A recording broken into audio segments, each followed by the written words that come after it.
వినగలిగిన చెవిని, గ్రహించే మనస్సును అందరికీ మీరు కలుగు చేయండి. యేసు నామములో ప్రార్థించి వాక్య సందేశాన్ని ప్రారంభిస్తున్నాము తండ్రి. చదివితే అని చెప్పండి ఆమేన్.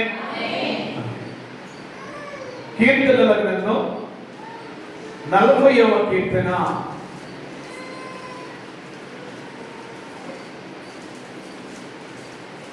5వ వచనాన్ని మనం చదువుతున్నాం. పేజీ నెంబర్ 482వ పేజీ,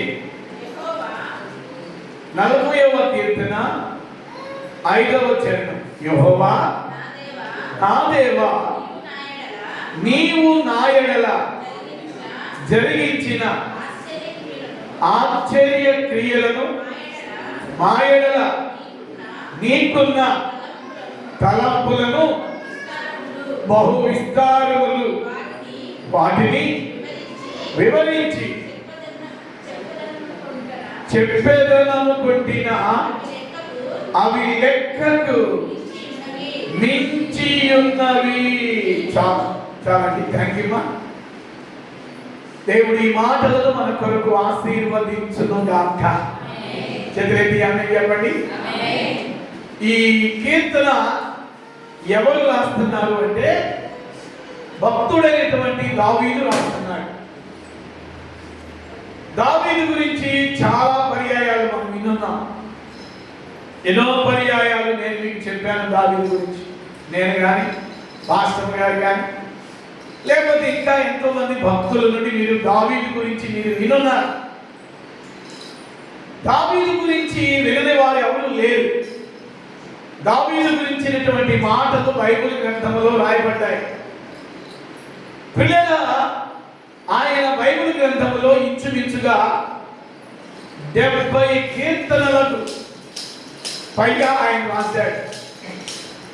కీర్తనలు మొత్తము 150 కీర్తనలు అయితే వాటిల్లో ఇంచుమించు 70 కీర్తనలకు పైగా ఆయన రాశాడు.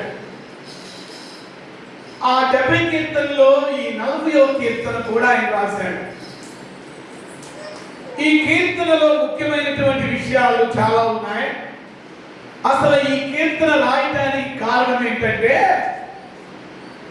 తన చుట్టూ ఉన్న రకరకాల ప్రజలు, దేవుని ఎరగిన వారు ఉన్నారు దావీదు చుట్టూ, దేవుని ఎరిగిన వారు ఉన్నారు దావీదు చుట్టూ, దేవుని ఎరిగి కూడా సరైనటువంటి భక్తి చేయని వారు కూడా ఉన్నారు దావీదు చుట్టూ. జాగ్రత్తగా మీరు వినాలి. దేవునిని ఎరగని వారు ఉన్నారు తన చుట్టూ, దేవుని ఎరిగిన వారు ఉన్నారు దావీదు చుట్టూ. మూడో ప్రజలు ఎవరయ్యా అంటే దేవుణ్ణి ఎరిగి కూడా, జాగ్రత్తగా ఈ మాట మీరు క్యాచ్ చేయాలి. దేవుని ఎరిగి కూడా, దేవుని తెలుసుకుని కూడా సరైనటువంటి భక్తి చేయని వారు నాకు దావీదు చుట్టూ. ఈరోజు కూడా చూడండి, చాలా మంది ప్రజలు మనం గమనిస్తే మన చుట్టూ కూడా దేవుని ఎరగిన వారు ఉన్నారు, మన చుట్టూ దేవుని ఎరిగిన వారు కూడా ఉంటారు. మూడవదిగా దేవుని ఎరిగి కూడా, దేవుని తెలుసుకుని కూడా సరైన భక్తి చేయని వారు కూడా మన చుట్టూ ఉంటారు. దేవుణ్ణి ఎరగిన వారితో సమస్య ఏమీ లేదండి. వారి కొరకు మనం ప్రార్థన చేస్తాం. దేవుడు మన ప్రార్థన ఆలకించి ఖచ్చితంగా వారిని దేవుణ్ణి ఎరిగేటట్టుగా దేవుడు చేస్తాడు. మీ అందరికీ ఒక మాట చెప్పి నేను ముందుకు నడిపిస్తాను. మీ కొరకు ఎవరో ప్రార్థన చేశారు, అందుకే మీరు మందిరానికి వచ్చారు. అనే చెప్పండి. హల్లెలూయా. ఎవరో ప్రార్థన చేశారు, మొత్తానికి మీ కొరకు ఎవరో ప్రార్థన చేశారు, అందుకే మీరు దేవుణ్ణి ఎరిగారు, దేవుని తెలుసుకున్నారు, దేవుని సన్నిధికి రాగలుగుతున్నారు. మన చుట్టూ కూడా దేవుని ఎరిగిన వారు ఉన్నారు. బైబిల్ ఏం చెప్తుందంటే వారి గురించి, వారు అన్యజనులు. అన్యజనులు అంటే దేవుని ఎరగని వారు, సత్యదేవుడు ఎవరో తెలియని వారు. ఆ సత్యదేవుడికి దూరంగా ఉన్న ప్రజలు, అన్ని జనులు, వాళ్ళందరూ కూడా మనకి దూరంగా మన పక్కనే ఉన్నారు. రెండవదిగా దేవుని ఎరిగిన వారు కూడా ఉన్నారు మన పక్క. మూడవదిగా దేవుని ఎరిగి కూడా సరైనటువంటి భక్తి చేయకుండా ఉన్నవారు కూడా ఉన్నారు. సమస్య ఎవరితో తెలుసా? దేవుని ఎరిగి కూడా సరైన భక్తి చెయ్యరే వారితోనే సమస్య. అర్థమైతే స్తోత్రం చెప్పండి. హల్లెలూయా, హల్లెలూయా. దేవుని ఎరిగి కూడా సరైనటువంటి భక్తి మనం చేయకపోతే దాని ద్వారా ఎలాంటి ఆటంకాలు ఉంటాయి అంటే, మన ద్వారా ఎవరు కూడా రక్షణలోనికి రాలేరు. మనమే మాదిరిగా ఉండకపోతే, మనమే మాదిరికరంగా మనము జీవించకపోతే, మనల్ని చూసి అనేకులు రావాలి దేవుని దగ్గరికి అంటే మనము మాదిరికరంగా ఉండాలి. మన మాటలు మాదిరికరంగా ఉండాలి. మన ప్రవర్తన మాదిరికరంగా ఉండాలి. మన క్రియలు మాదిరికరంగా ఉండాలి. దావీదు చుట్టూ కూడా దేవుని ఎరిగి కూడా సరైనటువంటి భక్తి చేయకుండా ఉన్నవారు ఉన్నారంట దావీదు చుట్టూ. అలాంటి వారు ఈ కీర్తనలో ఉన్నట్టుగా ఆయన చెప్తూ అంటాడు. పిల్లరా, ఇప్పుడు మనం చదువుకున్నాం అలాంటి ప్రజల మధ్యలో ఉన్న దావీదు అంటాడు 5వ వచనంలో, యెహోవాను నమ్ముకున్నవాడు ధన్యుడు. యెహోవా నా దేవా, నీవు మా ఎడల జరిగించిన ఆశ్చర్య క్రియలను, మా ఎడల నీకున్న తలంపులను బహు విస్తారములు, వాటిని వివరించి చెప్పేదనుకుంటున్నా అవి లెక్కకు మించి ఉన్నవి. తన చుట్టూ దేవుని ఎరిగిన ప్రజలు ఉన్నారు, దేవుని ఎరిగిన ప్రజలు ఉన్నారు. దేవుని ఎరిగి కూడా సరైన భక్తి చేయని ప్రజలు దావీదు చుట్టూ ఉన్నారు. అలాంటి వారి మధ్యలో దావీదు దేవుని గురించి చెబుతున్న అద్భుతమైన మాట ఏమంటున్నాడు? నా దేవా, నీవు మా ఎడల జరిగించిన ఆశ్చర్య క్రియలను, మా ఎడల నీకున్న తలంపులను బహు విస్తారములు. ఇక్కడ 2 ప్రాముఖ్యమైన మాటలు దావీదు చెబుతున్నారు.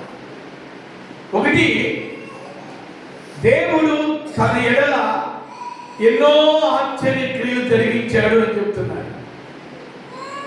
రెండో మాట ఏం చెప్తున్నాడు అంటే, నా ఎడల నీకు విస్తారమైనటువంటి తలంపులు ఉన్నాయ్యా అని చెప్తున్నాడు. వాటిని వివరించదనుకుంటున్నా అవి లెక్కకు మించి ఉన్నవి. స్తోత్రం చెప్పండి.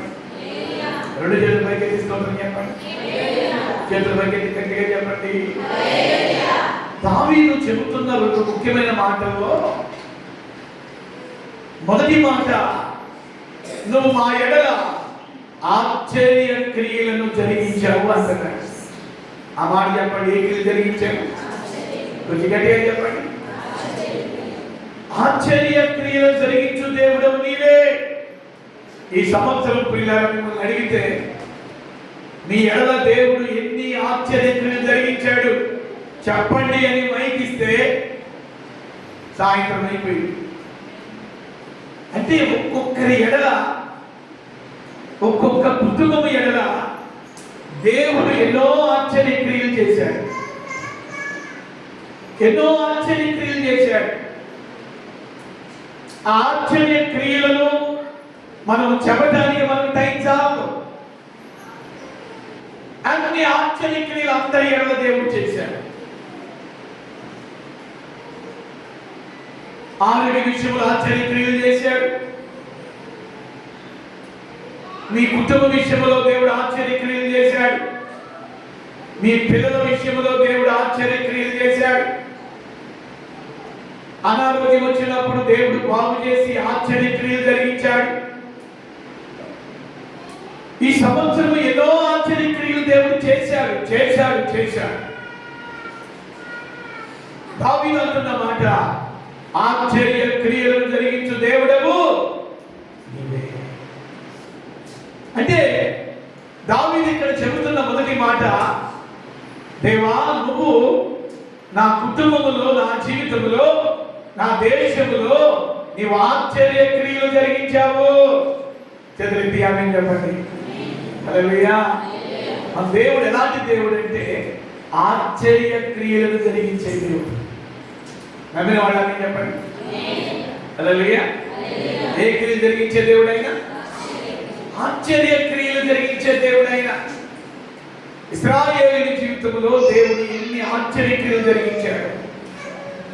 వారిని ఐగుప్తు నుంచి విడిపించాడు, వాగ్దాన దేశమైన కానాను తీసుకెళ్ళాడు. ఆకలి అవుతుంది ప్రభు అంటే దేవదూతలు తిని ఆహారాన్ని పంపించాడు. మంచినీళ్ళు అవుతుంది ప్రభు అంటే అన్ని లక్షల మంది ప్రజలు తాగడానికి ఆ పంటలో నుండి నీళ్లను ప్రవహింపజేశాడు. మాకు ఈ మన్నా తిని తిని తిని తిని బోరు పడుతుందయ్యా, మాకు మాంసము కావాలి అంటే తెల్లారేలోపు పూరేడు పిట్టల్ని పంపించాడు. పూరేడు పిట్టలను పంపించాడు. ఆ పిట్టలను పిల్లల వాళ్ళు వండుకు తిన్నారు. అంటే వారు అడిగింది అడిగినట్టుగా, వారు అడిగింది అడిగినట్టుగా దేవుడు వారికి ఇస్తూ ఇస్తూ ఇస్తూ ఇస్తూ. ఏమండి, ఈ సంవత్సరం కూడా మీరు దేవుడిని ఎన్ని అడిగారు? మీరు ఎన్ని అడిగారు దేవుడిని? ఎన్ని ఇచ్చాడు దేవుడు? మీరు ఎన్ని అడిగి ఉంటారు దేవుడిని? ఎన్ని ఇచ్చి ఉంటాడు దేవుడు మీకు? ఇంకా మనలో ఏముంటుందంటే ఏదో అసంతృప్తి. ఇన్నించి కూడా ఎక్కడో తెలియని అసంతృప్తి మనలో ఉంటుంది. ఆ అసంతృప్తిని కూడా దేవుడు తొలగించును గాక. చెప్పండి. హల్లెలూయా. దేవునికి ఇష్టమైంది ఏంటో తెలుసా? నువ్వు ఎప్పుడు తృప్తిగా ఉండాలని, నువ్వు ఎప్పుడు సంతోషంగా ఉండాలని దేవుని కోరిక.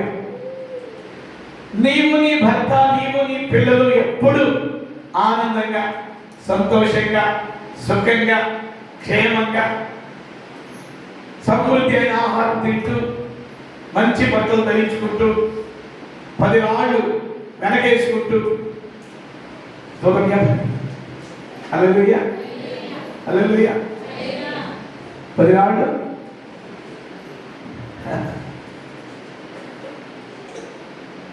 ఖచ్చితంగా దేవుడు సహాయం చేస్తాడు. దేవుడు సహాయం చేస్తాడు. ఆమె ఎక్కడ నమ్ముతున్నాం? దేవుడు సహాయం చేస్తాడు. తెలుస్తాడు. దేవుడు ఇస్తాడు. ఖచ్చితంగా ఇస్తాడు. మీ పట్ల గొప్ప ప్రణాళిక,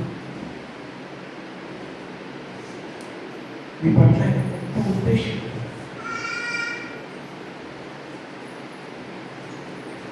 మీ అందరి పట్ల దేవుడి ప్రణాళిక.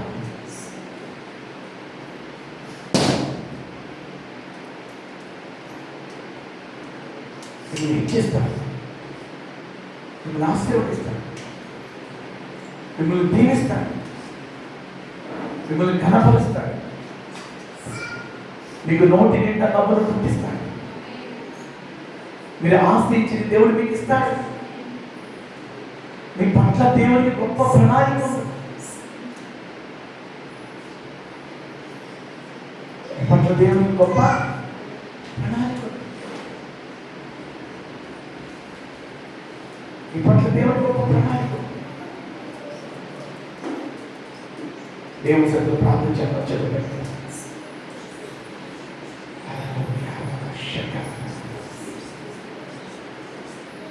ఆశ్చర్య క్రియలు జరిగించు దేవుడు చదువు.